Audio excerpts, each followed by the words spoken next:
Good afternoon, everybody. Hope you're having a fantastic day. Today, we are going to talk about why I don't do dropshipping and basically the pros and cons of dropshipping or kind of doing Shopify or whatever you want to call it. Dropshipping is the right term though. So before we do that, make sure you subscribe, turn on notifications, especially for tomorrow. We've got a monster giveaway coming tomorrow. So make sure you kind of tune into that either tomorrow or over the next couple of days. And yeah, leave a message down below, leave a comment down below with your thoughts on drop shipping versus maybe something like Amazon. If you're into drop shipping, if you've been successful, if you've been unsuccessful, I kind of really want to know and hear from you. And basically, if you're good at it, I want to hear your advice for other people, like the one key bit of advice you would give other people. So let me get into it. So first, I'm going to go through the pros and cons of what I believe drop shipping to be, and then I'm going to tell you exactly why, for me, I'm not doing it. And this might help some people that are watching. It might not, but it might help some people for these reasons. So first of all, let's go into some of the pros, okay? And of course, I have a list here. Some of the pros. And if you so actually let's go back and say drop shipping. What is drop shipping first? Say for example, I have an advert on Facebook or I have a website and I'm selling these little toy cars. What I do is when a customer buys them, they click buy on the website. I take the money and then I'll go and buy this product from another wholesaler and have them ship it directly to the customer. So that's called drop shipping. Now, let's go through some of the benefits of doing that. First benefit is that you have very low overhead. So you basically have no inventory because when you want to buy the Lamborghini, you've already been paid by the customer for your little toy car and you've got the money. And then all you have to do is buy it from the supplier and they will ship it to the customer. So then you just take the profits. So that's perfect. So cash flow is not really a big issue because you get paid for the products you get paid for the products before you actually have to buy them. So that's perfect. So you do have really low overhead. So it's great if you don't have much money to start. So that is good. Second thing is it's quite scalable. Now, as long as you have an ad work, you have a website that works, it's ranked, it is scalable. You just maybe have to just put more money on the front end to get more leads, which means more customers. So that in terms is scalable, which means you can make a lot of money by doing this. And this does kind of tie into some of the cons, but it is definitely a scalable business model, which is good. We don't want to just make a few pounds a month. We want to be making hundreds, thousands every. Next pro, not location specific. So if I want to do a drop shipping business and I want to base it in the US, I can go ahead and do that. If I want to base it in France or Australia, it does make a difference as to where you are. It's very, very easy to do that.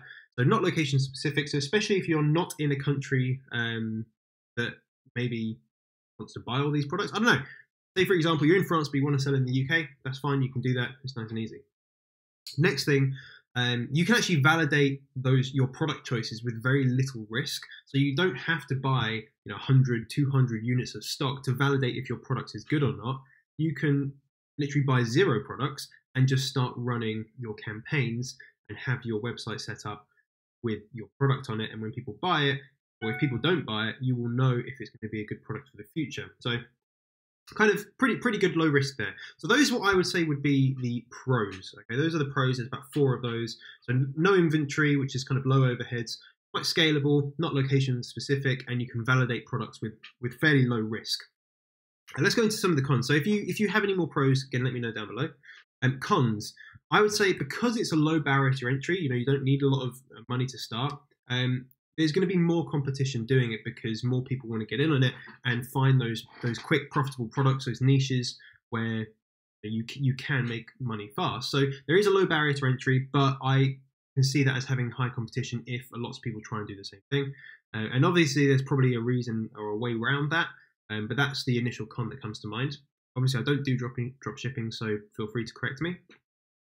Cons, again, no quality control, and I think this is a big one. You don't really know the quality of the product that you're going to be getting. So, for example, if we ship our little cars, our little toy cars, to someone in, let's say, England, and it comes with no wheel or it's broken or whatever, what are we going to do?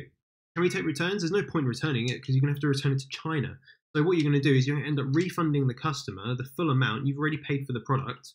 And that's going to come out of, probably going to come out of your pocket. And then you have to go to the supplier and kind of file a complaint with them for poor quality. But then how do you prove it without getting the product? So there's quality control issues with doing this. Whereas with something like Amazon FBA, you have product samples and you have a contract in place where if the quality isn't exactly what you need it to be, then obviously you get a refund.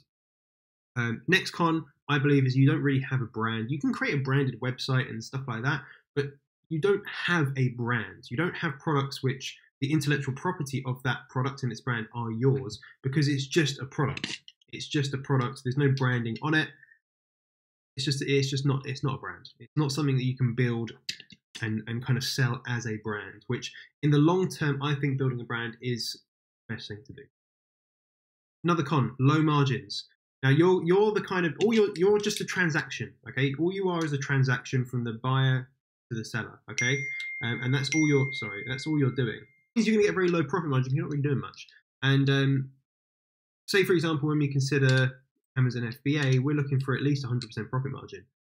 Whereas you're not going to get that with little things like this. It's just never going to happen to get that sort of profit margin, unless you were to have a brand, in which case you could probably get 100% profit margin, but you can't really brand these products and drop ship them at the same time, unless you're doing like t-shirts. T-shirts is probably very, very different. But we're talking about like little products like this, like little kind of bags and things like that. Pens. Someone's at the door. Cool, low margins. Yeah, we are, although it's all profit, still low margins. So you've got to sell a huge amount to make a lot of money. Logistics issues. So I kind of bring this down to delivery times. I think the delivery time for drop shipping, if you're getting a product from China, is way too long. If I was a customer and I'm waiting like a week, 2 weeks to get a product, I'm pissed off. I'm not going to buy with that company again because the delivery is really, really long, which is why I am an Amazon Prime member, so I pay for next day delivery. That is worth paying for. Some people are not going to be really bothered by this, but I think it's an issue for repeat customers. And again, building that kind of brand, because if you get something, especially if then it's wrong, if it's the wrong delivery, or if the quality is not quite right, the customer's going to be annoyed, and you're going to have to appease them as a customer. So I think that is a con.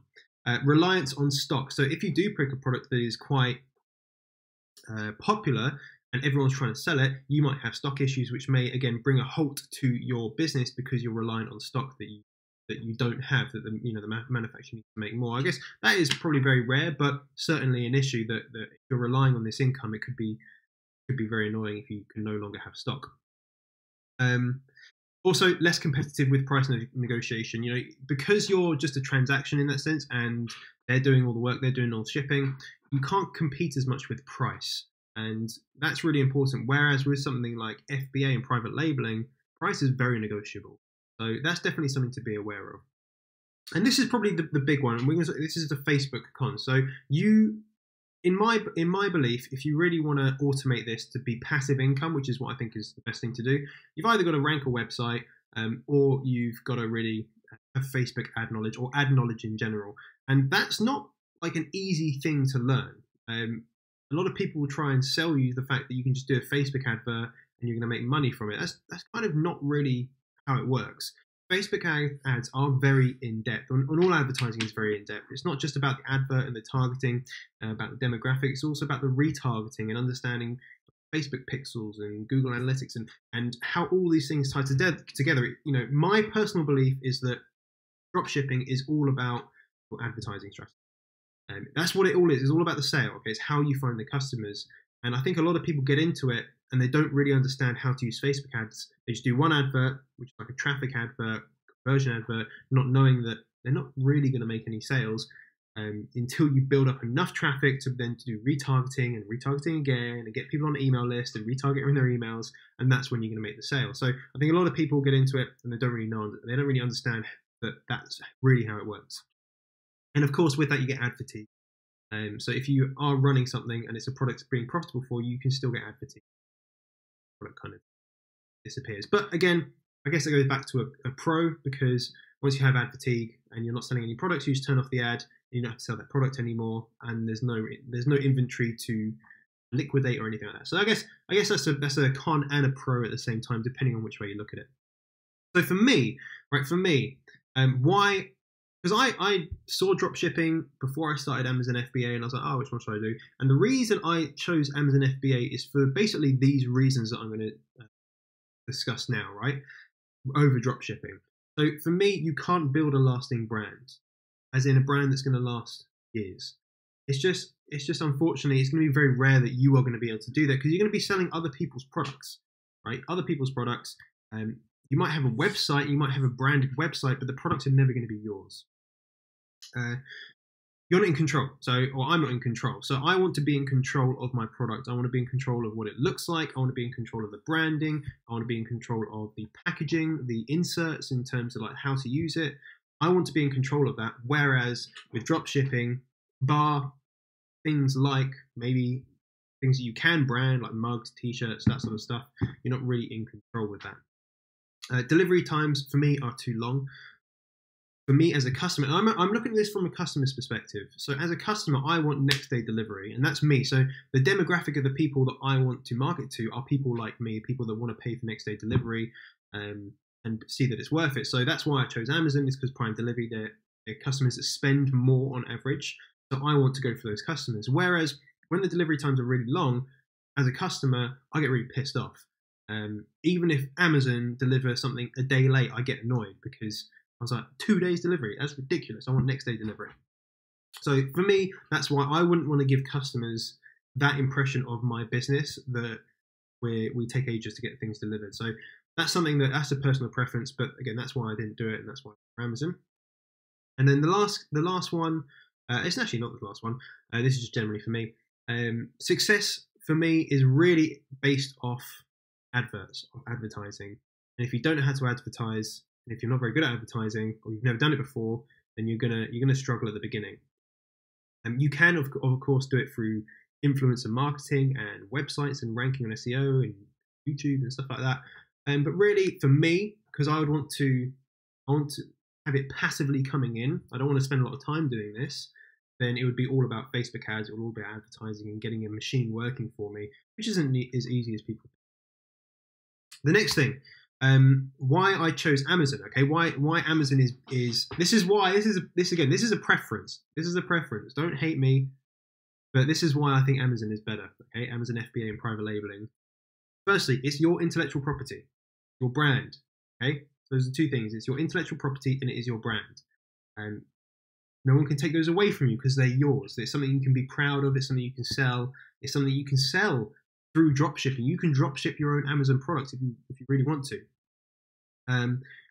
Quality control. So you choose the quality. You can have samples. You can send samples back and forth between suppliers until you're happy with the quality, so that you have a better product than other people. And of course, if there are issues with quality, you have a contract with your specific quality. And if it's not that quality, you can then get. So that's something that I have control over. The next thing is, of course, with Amazon, people can get next day delivery, which is brilliant. And at the very least, it's going to be like 5-day delivery, or the very most, sorry. So I like the ability that my customers can get my products the next day, and they probably will. If they're a Prime customer. So I really like that, and that's always going to get you better feedback, and again, increase your brand, increase your reputation within that marketplace. The next thing is you have a already existing sales platform with millions of customers. You don't have to go and find the customers. The customers are actually going to find you, which is, for me, a way better business model. If the customers are there, and all you have to do is have some good pictures and some good like PPC on Amazon, which they make it very easy to do, then all you're waiting to do is waiting for those customers to see your product and buy it. So that's, I think, a massive difference. Where with drop shipping, with Shopify, you have to go and find the customers. That seems like a bit of a pain in the ass to me. Easy to maintain, incredibly easy to maintain, easy to scale, and very easy to start. So although I said, with drop shipping, you have to have an understanding of Facebook ads, you have to have an understanding of Amazon advertising, but it's a lot easier than Facebook advertising. It's significantly easier because Amazon, they have their own people working on adverts because they want to bring people to their platform. They want to keep them on their platform again and again and again. They want customers to come back. So they're doing all the retargeting. They're doing all the advertising on your behalf as a seller.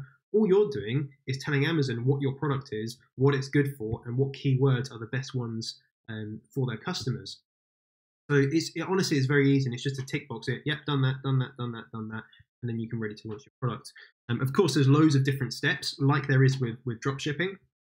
I personally believe when I looked at the two side by side, I was like, okay, this one, low startup costs, yeah, pretty good. Don't have inventory. I like the sound of that.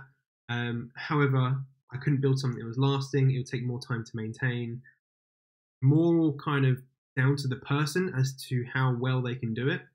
Whereas Amazon, it was a case where the customers are already there. You actually have your own brand.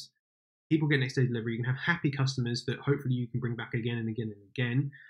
It's very easy to maintain. There's very low time once you set up, and it's actually not that hard as well. So it's actually quite easy to do that. You just have to have you have to have an eye for quality.